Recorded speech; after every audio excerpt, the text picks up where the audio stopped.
شروع اللہ کا نام لے کر جو بڑا مہربان نہایت رحم والا ہے۔ آسمان کی قسم جس میں برج ہیں، اور اس دن کی جس کا وعدہ ہے، اور حاضر ہونے والے کی اور اس کی جس کے پاس حاضر ہوتے ہیں، کہ خندقوں والے ہلاک کر دیے گئے، یعنی آگ کی خندقیں جس میں ایندھن جھونک رکھا تھا، جبکہ وہ ان کے کناروں پر بیٹھے ہوئے تھے اور جو ظلم وہ اہل ایمان پر کر رہے تھے ان کا نظارہ کر رہے تھے،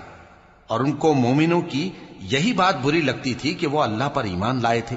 جو غالب ہے، سب خوبیوں والا ہے، جس کی آسمانوں اور زمین میں بادشاہی ہے، اور اللہ ہر چیز سے واقف ہے۔ جن لوگوں نے مومن مردوں اور مومن عورتوں کو تکلیفیں دیں اور توبہ نہ کی، ان کو دوزخ کا اور عذاب بھی ہوگا اور جلنے کا عذاب بھی،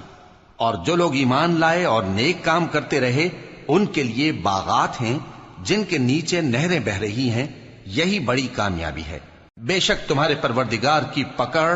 بہت سخت ہے، وہی پہلی دفعہ پیدا کرتا ہے اور وہی دوبارہ زندہ کرے گا، اور وہ بخشنے والا ہے، بہت محبت کرنے والا ہے، عرش کا مالک، بڑی شان والا، جو چاہتا ہے سو کر ڈالتا ہے۔ بھلا تم کو لشکروں کا حال معلوم ہوا ہے، یعنی فرعون اور سمود کا؟ اصل بات یہ ہے کہ کافر مستقل جھٹلانے میں لگے ہیں،